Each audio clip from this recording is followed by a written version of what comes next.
समीरा से शादी के 3 महीने बाद जब मैं हनीमून पर जाने की तैयारी कर रहा था तो माँ ने आकर कहा, तुम अंजलि और पायल को भी ले जा सकते हो, वो भी जाना चाहती हैं। नहीं ले जाओगे तो उनका दिल दुखेगा। मैं बेल्ट लगा रहा था। मैं एक तरफ मुड़ा और कुछ देर अपनी माँ की ओर देखता रहा। फिर मैंने अपनी आंखें नीचे कर ली और कहा, उनके जाने की बात तो नहीं हुई थी, तो परेशान क्यों हो रहे हैं? माँ मेरे जवाब से खुश नहीं थी। उन्होंने कहा, बच्ची है, मन कर रहा होगा। समीरा ने मेरी तरफ देखा, क्यों घूर रहे हो? जल्दी तैयार हो जाओ। अंजलि और पायल मेरी बहन की बेटियां हैं। बहन और साला दोनों काम करते हैं तो सुबह उन्हें यहाँ छोड़ जाते हैं। वो नई मामी को पाकर बेहद खुश हैं। अगर वो मामी के साथ रहना चाहते हैं तो इसमें हर्ज क्या है? सारा दिन मुंह काला करके बैठे रहते हो। वो पूरे दिन अपने माता पिता के बिना रहते हैं, इसीलिए थोड़ा जिद कर रहे होंगे। शायद माँ को मजबूर होना पड़ा। मैं अंजलि और पायल के पास गया और कहा, क्या तुम जाना चाहते हो? एक ने दूसरे की तरफ देखा और हाँ कर दी। मैंने पायल से कहा, अब हम एक छोटी सी जगह जा रहे हैं, बस से। तुम सब सोओगे कहाँ? अंजलि ने कहा, हम नहीं सोएंगे। मैं मुस्कुराया और उन्हें अपने पास बुलाकर कहा, अगले महीने मामा जी की एक और लंबी छुट्टी है। फिर मामा मामी नानू एक बड़ी कार में गाना गाते हुए चलेंगे। बहुत मजा आएगा। ठीक है। दोनों को ये ऑफर काफी पसंद आया। उन्होंने एक साथ सिर हिलाया। मैं उनके गाल पर हाथ रखकर प्यार जताकर निकल रहा था। माँ ने कुर्सी पकड़कर कहा, तुम झूठ क्यों बोल रहे हो? तुम कार से जा रहे हो। माँ, हमने जाने का फैसला किया था, इसीलिए मैं उन्हें बाद में ले जाऊंगा, जिसमें तुम भी शामिल हो।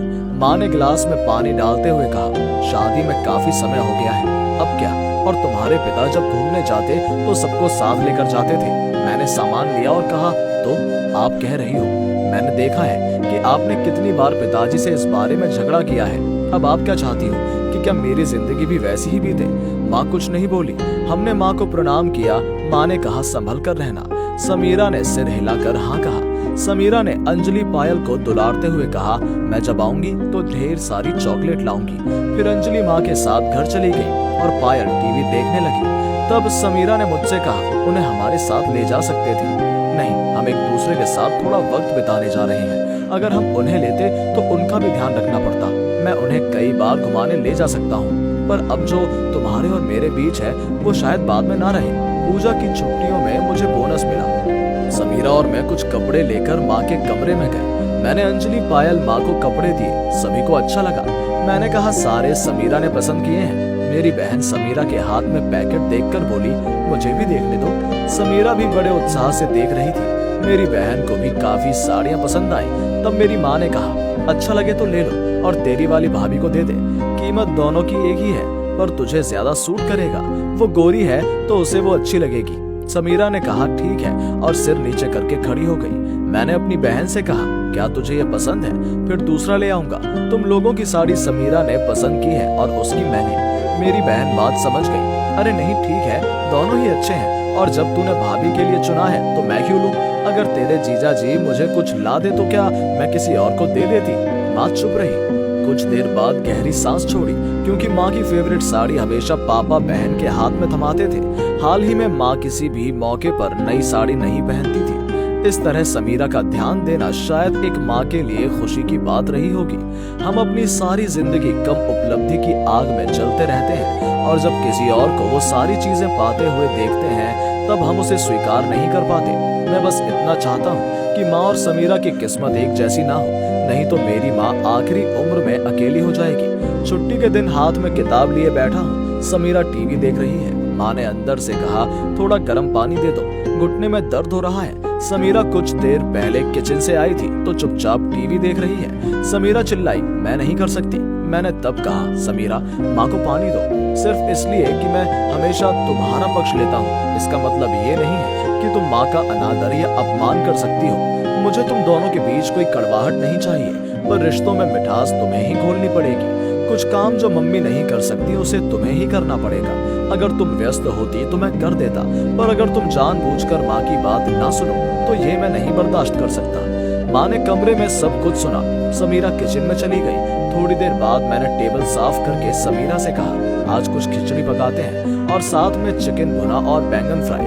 अचानक देखा माँ तैयार होकर कहीं जा रही है। माँ, कहाँ जा रही हो? माँ ने कहा, बाहर जा रही हूँ, थोड़ा काम है। मुझे बताओ, आपको किस चीज की जरूरत है? तुझे कहाँ फुर्सत है अपनी बीवी का पल्लू पकड़कर घूमता रहे। मार्को, मैं तैयार हो रहा हूँ, 5 मिनट। जब समीरा की माँ ने फोन किया तो वो हमसे दूर चली गई। क्या अब तुझे अपनी माँ का कोई ख्याल भी है?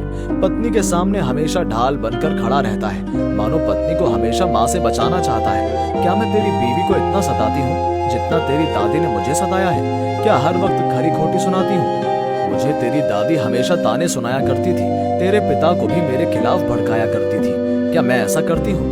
माँ, मुझे पता है तुम बहुत अच्छी हो, समीरा भी बहुत अच्छी है, पर कभी कभी मुझे तुम और समीरा के बीच रहना पड़ता है, क्योंकि मैंने तुम्हें बहुत रोते देखा है। मैं तुम्हारा बेटा हूँ, मैंने तुम्हें कभी गलत नहीं समझा। मुझे पता है मेरी असल जिंदगी में भी मेरे ऐसे कई रिश्ते रहे हैं। मैं जानता हूँ माँ, जब कड़वाहट भरी हो तो सच्चा प्यार दिल से नहीं निकलता। मैं नहीं चाहता कि आपके और समीरा के बीच कुछ ऐसा हो और कभी भी मुझे समीरा से नफरत ना हो। मेरे जाने के बाद समीरा को मेरे लिए पानी की एक बूंद भी ना बहाना पड़े। मैं नहीं चाहता कि आप अपने बुढ़ापे में अकेले रहें। रिश्तों में इतनी भी कड़वाहट नहीं आनी चाहिए कि समीरा आपको माँ ना कह सके। माँ ने गहरी आह भरी। वो अब बाहर नहीं गई। उन्होंने कहा, बाहर से आते वक्त आइसक्रीम लेते आना, मैं आज बाहर नहीं जाऊंगी। इधर मैं वैसे भी शाम को बाहर जाने वाला था, मैंने सोचा कि इसे तब ले आऊंगा। मैं रात को घर वापस आया और अपनी माँ के रूम में जाकर उन्हें आइसक्रीम दी। माँ ने कहा, सुनो, मैंने अपने लिए लाने को नहीं कहा था, मेरे दांतों में झंझनाहट होती है। मैंने ये अपनी बहू के लिए लाने के लिए कही थी, लेकिन अचानक आइसक्रीम क्यों माँ? उस दिन खाना बनाते समय बहू अपनी बहन से आइसक्रीम के बारे में बात कर रही थी। मुझे आज याद आया तो मैंने तुमसे कह दिया। मन में एक अजीब सी शांति महसूस हुई। फिर माँ समीरा के पास गई। मैं एक बच्चे की तरह अपनी माँ के पीछे पीछे गया। फिर समीरा ने खिचड़ी को टेबल पर रख दिया। मैंने समीरा से कहा, माँ तुम्हारे लिए आइसक्रीम लाई है। समीरा की आंखें बच्चों की तरह मुस्कुरा रही थी। समीरा ने खाते वक्त मम्मी को सबसे बड़ा मांस का टुकड़ा दिया।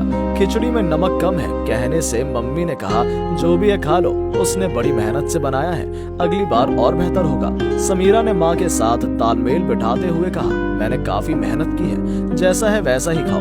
मुझे इन दिनों उनके बीच खड़े होने की जरूरत नहीं पड़ती है, लेकिन मेरे और समीरा के बीच कभी कभी माँ आ जाती है। जब मैं और समीरा झगड़ते हैं, मैं अपने पिता की तस्वीर को देखता हूँ और सोचता हूँ, पिता आप भी इस खुशहाली के हिस्सेदार हैं। मैं छोटी छोटी गलतियां नहीं दोहराता।